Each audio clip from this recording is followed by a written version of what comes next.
Ang ginumana kaninyo.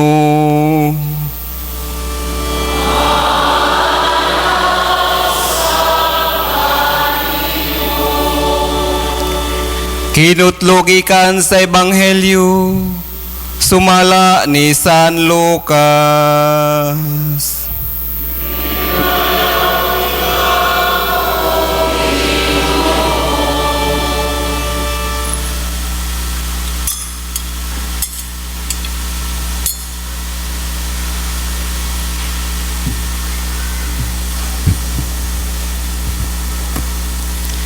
Niadtong panahon na, may pakanahog si Emperador Augusto og sugo nga ang tanang mulupyo sa gingharian magpalista alang sa sinso.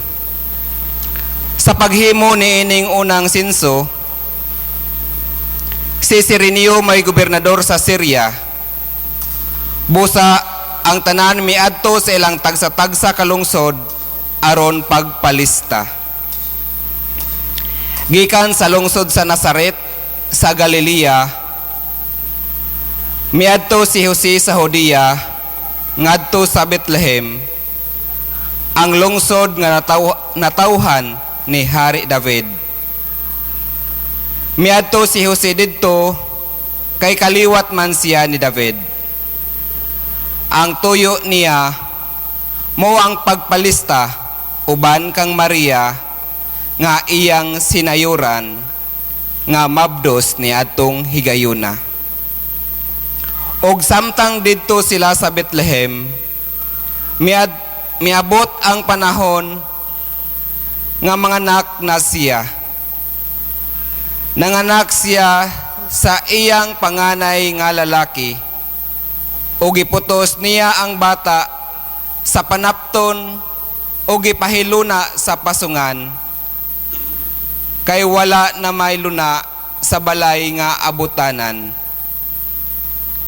Niadtong dapita, may mga magbalantay sa karnero nga nagtukaw sa kagabion aron pagatiman sa ilang mga hayop didto sa kaumahan.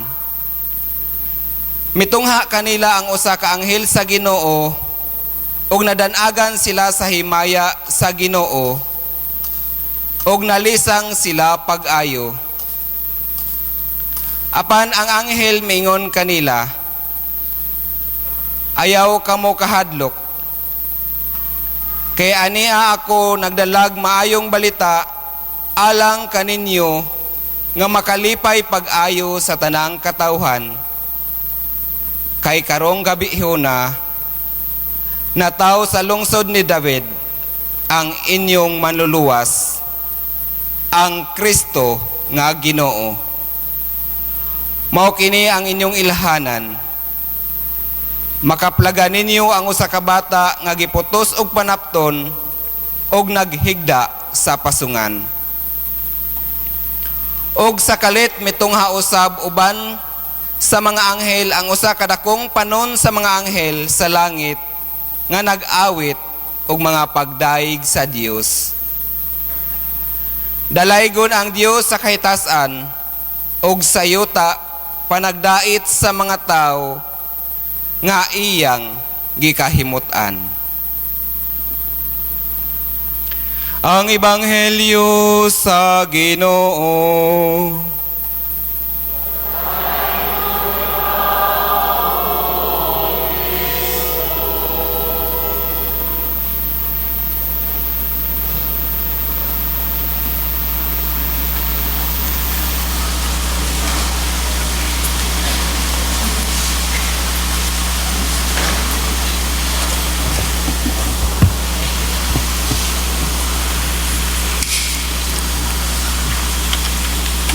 Maayong gabi is tanan.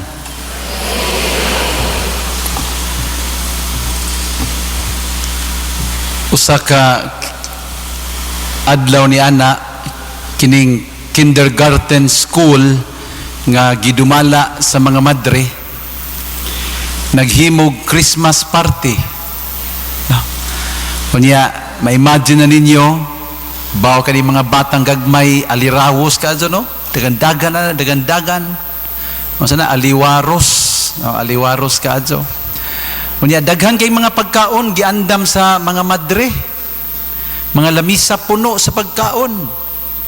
Unya dihay usa ka lamisa, sus nindot kitan-aon kay naka-file ang mga kuan ba, ang mga kaning mansanas, no, kanang mga red apples ba. Naka-file nakapila lami kitan-aon. Unya kining madre yanang maniguro magining mga madre, no, labi nag mga bata ilang bantayan. Kining madre usa ang superiora nagsuwat gyud siya sa bond paper ba nga gibutangan ng pentel-pen yang gimarkahan didto yung gimarkahan take only one, no, God is watching.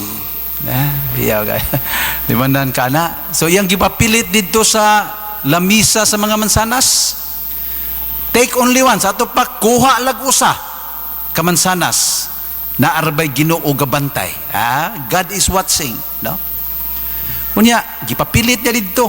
So ang mga bata gyud makabasa gyud ba? Magbantay gyud di gyud mo kuhag palabian, no?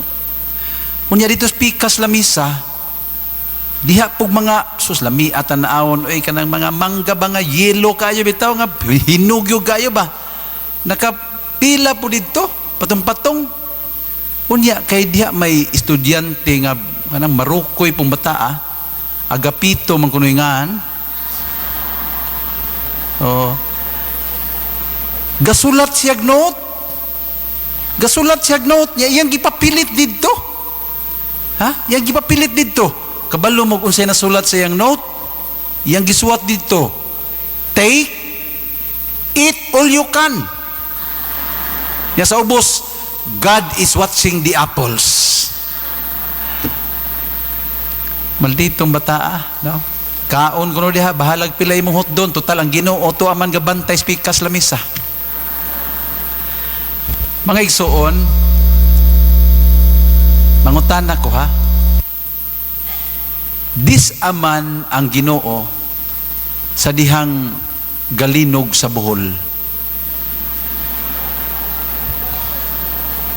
Oo, bebe. Murag daghang makatubag da. Unya, diin man ang Ginoo sa dihang gabagyo Yolanda. Di unas tanan, nakapangutana ba pud mo ani sa inyong kaugalingon? Wa, no? Ang uban tingan ni gustong mangutana pero way kaisog. Ang uban gustong mangutana, pero maulaw mangutana ba? Dihay inila nga mayor nga paghuman sa bagyong Yolanda niadto siya sa Tacloban. Kining mayor di lang ngunganlan pero nailhan gyud ni siya national figure man dito siya sus nakita niya pastilang guba gyud luoy kayo guba gyud tanan luoy kay mga tao unya giduol siya sa mga reporter, no, sa guyahang pagbati ba nga nakita na niya ba nga grabe ang devastation. And then this is what he said to the TV reporter. Ingon siya, when Yolanda happened, I believe God was looking somewhere else.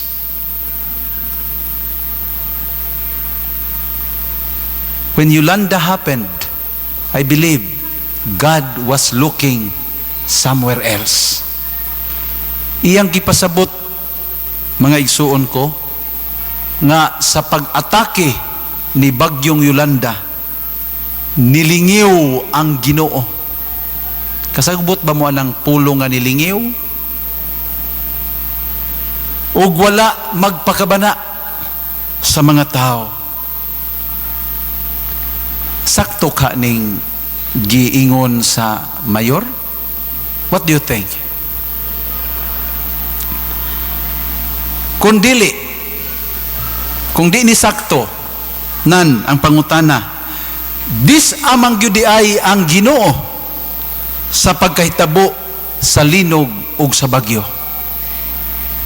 Naamoy tubag? Tagaan mo na kong pinaskuhan. Huwag makatubag mo. Mga igsuon, ang Pasko, makatabang nato kay dili sa yung tubagoning pangutanaha.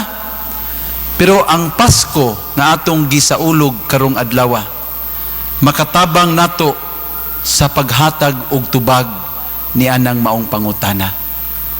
Ang Pasko, mga igsuon, nagsulti ka nato nga ang Dios nagpakatao tungod og alang kanato. Kining Dios nga nahimugso karon pagatawgon og Emmanuel. Nabay nganlag Emmanuel danhi? Ha? Hands up kuno be ay kaulaw. Wa gyud. Udim rena adin udim. Tawgon og Emmanuel. Usa ka pangalan nga nagpasagbot, God is with us. O sa Bisaya pa, ang Ginoo, ang Dios anaa kanato, naguban og nakighiusa kanato. Nabitaw kanta, I know you're familiar with the song, no? God is watching us. God is watching us. God is watching us from a distance. Nagkadungog na mo, ana? Ganahan mo, no? Kay nindot man tuno. Pero abi ninyo mga igsuon, ang iya bitang mensahe, dili kayo tukma. Ngano man, ang Ginoo dili baya halayo kanato. Ang Ebanghelyo nagpaklaro nato sa daghang higayon. Ang Ginoo anaa uban kanato. Ang Dios Emmanuel nakigiusa sa tao. Matud pa sa atong teolohiya, walay kinabuhi nga tawhanon gawa sa sala nga wala masinati ni Kristo. Kalipay man o kasakit, o gani, mga igsuon, paminaw mo ha, ang iyang kasakitan, labaw pa kaayo sa atong mga kasinatian. Pananglitan, mangutan na ko ninyo, kinsa man nato dinhi ang nahimugso sa pasungan? Be, sige ko no, hands up. Nabay nahimugso dinhi uban sa mga hayop? Wa no.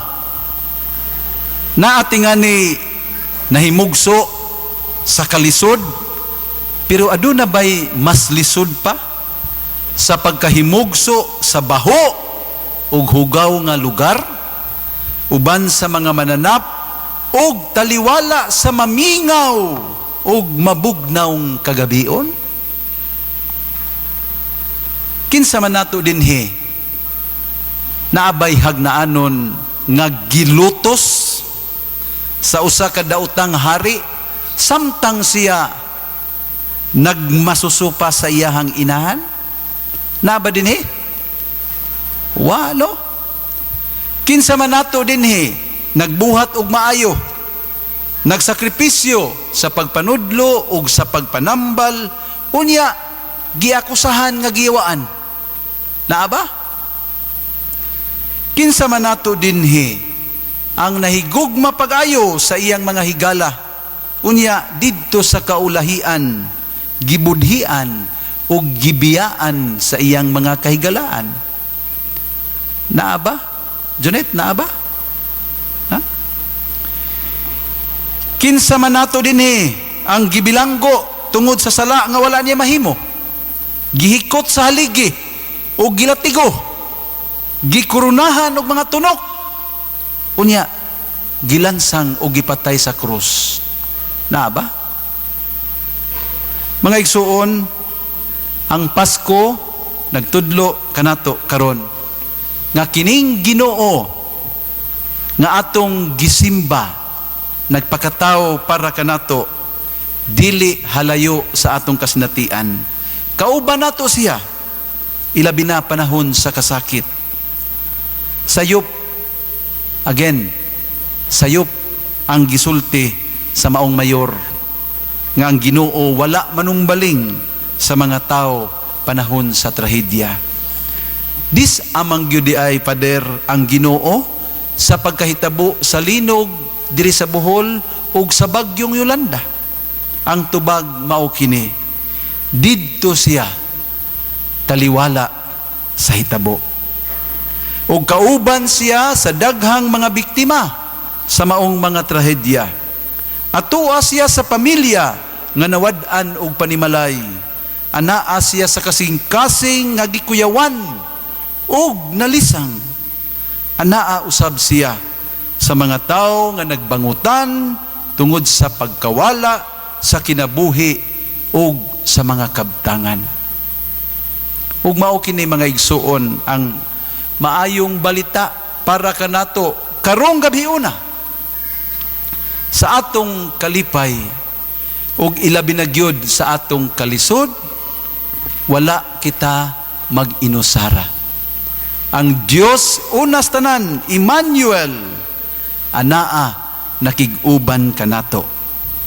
Mga igsuon, adunay panultihon sa mga karaang tao. Wa pati nga ni kaabot si Monsignor Ori ani. Ang panultihon nagaingon, ang kalipay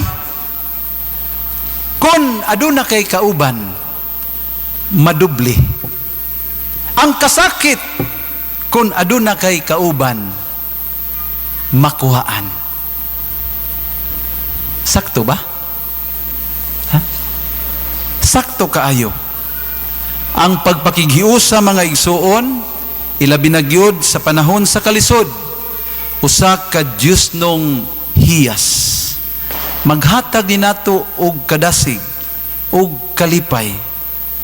Mao baya ni atong nasinati sa dihang niadto ta sa Panggangan Island. Ang kasakit sa mga earthquake survivors didto sa Panggangan nakuhaan og dako sa dihang ilang nakita ang mga hagnaanon nga nag-adto, nagsakripisyo, nakighiusa nila. Unya naghago, unya nagpasingulan aron lang sa pagpanghatag og tabang. Unya kita sa atong pag-uli, bisan kapoy ang atong lawas, pero malipayon ta tungod kay atong nasinati ang pagtabang sa mga tao nga labing nanginahanglan kanato. Mga igsuon, na ako'y higala nga pari tuwa sa Mindanao karon, nagpadala na ko siya mensahe diha sa Facebook. Ingon siya, paring Abet, Merry Christmas. Maayo unta ako nagampo nga ang diwa sa Pasko masinati ninyong mga bulanon bisan human sa nahitabo nga katalagman. Mga igsuon, abi ninyo, akong gibalos niya, pare, salamat sa imong pagampo. Pero abi nimo, human sa linog ug tungod sa linog, daghan kaayo namo nga mga bulanon, ambis maglingaw-lingaw, imbis magparti-parti, wala na. Nag-fundraising hinuon aron ihatag ngadto sa mga biktima sa linog nga nagmasulubon. Daghan namo diri sa Bohol, ambis nga mugasto og daghan para sa mga dayan-dayan sa Pasko nga mga mahalon, wala na lang. Kay ang kwarta gihatag isip donasyon para sa mga earthquake survivors. Ya ako siyang giingnan gyud sa katapusan. Abi nimo pare. Niining Pasko 2013, ang mga bulanon, daghan kanamo nakasinati sa tinuod nga kasaulugan sa Pasko. Mga igsoon, this is the true meaning of the original Christmas. Adunay Dios nakikiusa aron sa paghatag nato og kalinaw, kapasayloan, kalipay ug gugma para sa tanan. Manghinaot ako nga kining Paskuha mao gyud ang labing makahuluganon, dili lamang para kanako kundi para kanatong tanan. Have a wonderful Christmas, everyone.